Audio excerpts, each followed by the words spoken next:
घर में जब तक मुझे ऐसे ही तड़पाओगे, मैं आग दिल में लगा दूंगा वो कि कभी पिघल जाओगे।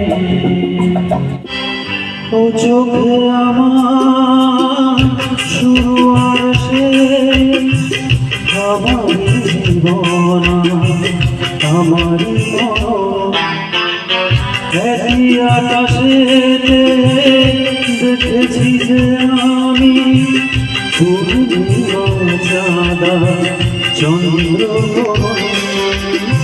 রায়গঞ্জের সুভাষগঞ্জ স্পোর্টিং ক্লাবের পক্ষ থেকে অনুষ্ঠিত হলো বাৎসরিক সাংস্কৃতিক অনুষ্ঠান। প্রতি বছর এই ক্লাবের পক্ষ থেকে এই ধরনের আয়োজন করা হয়, এবারেও তার ব্যতিক্রম হয়নি। গতকাল রাতে একটি বর্ণাঢ্য অনুষ্ঠানের আয়োজন করা হয়। এই অনুষ্ঠান মঞ্চে উপস্থিত ছিলেন রায়গঞ্জের প্রাক্তন বিধায়ক মোহিত সেনগুপ্ত, মহকুমা শাসক কিংসুক মাইতি, উপপৌর প্রশাসক অরিন্দম সরকার, সমাজকর্মী মানস ঘোষ, অরিজিৎ ঘোষ সহ অন্যান্য বিশিষ্ট মানুষজন। এদিন মঞ্চে প্রদীপ জ্বালিয়ে অনুষ্ঠানের শুভ উদ্বোধন করা হয়। মঞ্চে সঙ্গীত পরিবেশন করেন মহকুমা শাসক কিংসুক মাইতি। তার সঙ্গীতে মুগ্ধ হন দর্শকেরা। সুভাষগঞ্জ স্পোর্টিং ক্লাবের সম্পাদক অরিজিৎ সরকার বলেন, এই বাৎসরিক অনুষ্ঠান হলো আমাদের ঐতিহ্য। প্রতি বছরের মতো এবারও এই অনুষ্ঠানের আয়োজন করা হয়েছে। এখানে বস্ত্র বিতরণ করা হয়েছে 150 জনকে। জেলায় মাধ্যমিকের প্রথম, দ্বিতীয় ও তৃতীয় স্থান অধিকারীকে পুরস্কৃত করা হয়।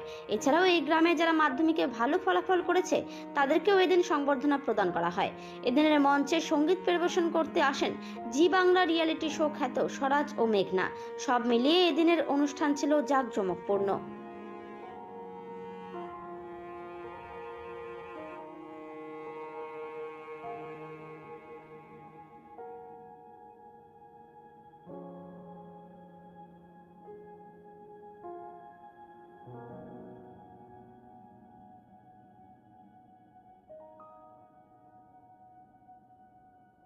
আমার নাম অরিজিৎ সরকার, আমি সুভাষগঞ্জ স্পোর্টিং ক্লাবের সেক্রেটারি।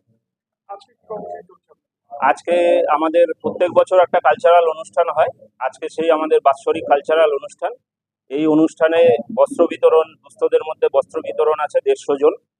আর সাথে আমাদের জেলায় মাধ্যমিকে প্রথম, দ্বিতীয়, তৃতীয় স্থানাধিকারী এবং আমাদের গ্রামে যারা মাধ্যমিকে মেরিটোরিয়াস স্টুডেন্ট রয়েছে, ভালো ফলাফল করেছে, তাদের একটা ফেলিসিটেশন প্রোগ্রাম আছে।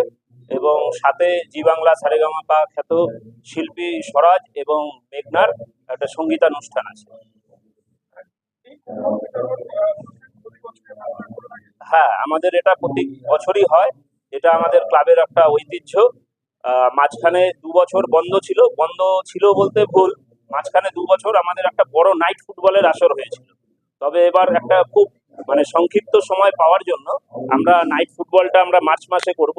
আপাতত আমরা এই কালচারাল প্রোগ্রামটা কর্মসূচি নিয়েছি।